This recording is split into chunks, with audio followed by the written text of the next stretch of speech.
அஜித்குமார் படுகொலை வழக்கு மிகவும் உணர்ச்சிபூர்வமான ஒரு வழக்காக, தேசிய அளவில் கவனத்தை இருக்கிற ஒரு வழக்காக மாறி இருக்கிறது.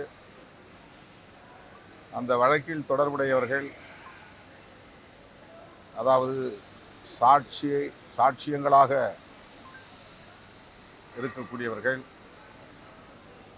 அஞ்சும் நிலை ஏற்பட்டிருக்கிறது. நான் சென்றிருந்த போது கூட என்னிடத்தில் இந்த தகவலை பகிர்ந்து கொண்டார்கள். நீங்கள் குறிப்பிட்ட அந்த நபர்களை நான் சந்திக்கவில்லை, காணவில்லை. ஆனால் அங்கிருந்தவர்கள் அஜித்குமார் குடும்பத்திற்கே அச்சுறுத்தல் இருக்கிறது, பாதுகாப்பு வேண்டும் என்று சொன்னார்கள்.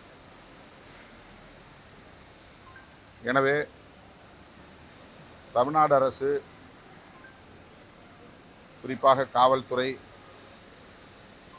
அஜித்குமார் குடும்பத்திற்கும் அந்த வழக்கின் சாட்சிகளுக்கும் உடனடியாக பாதுகாப்பை